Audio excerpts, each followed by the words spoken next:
Hey, good morning. Pastor Steve here. Back to Nehemiah again, chapter 2, verses 11 through 16. So I came to Jerusalem, and I was there 3 days. Then I arose in the night, and I and a few men with me. I told no one what my God had put in my heart to do at Jerusalem, nor was there any animal with me except the one which I rode.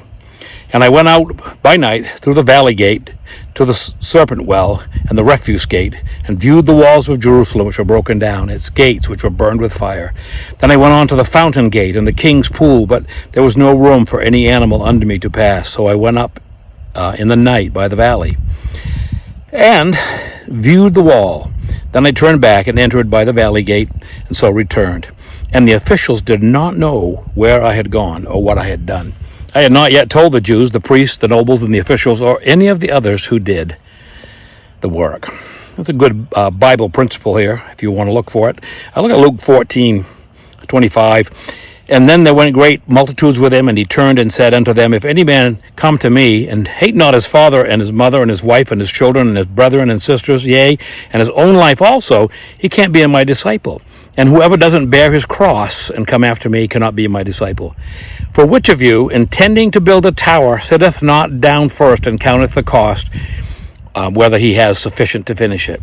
Lest haply, after he hath laid the foundation, is not able to finish it, all that behold it begin to mock him, saying, This man began to build, and was not able to finish. Or what king going to make war against another king sits not down first and consulteth whether he be able with 10,000 men to meet him that comes against him with 20,000?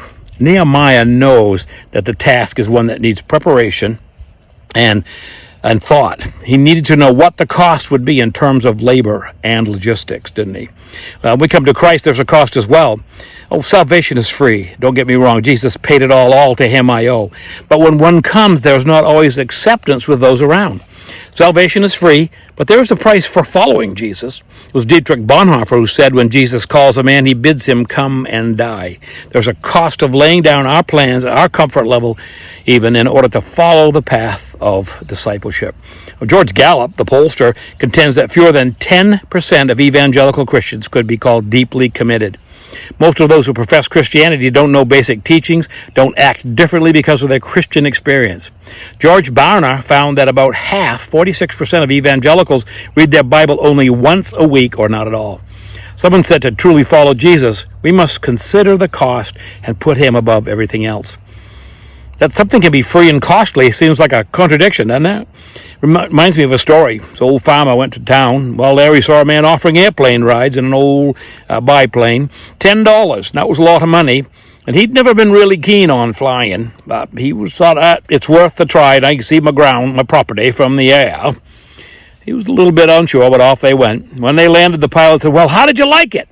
Well, he said, it was okay, but I never put my full weight down on the seat.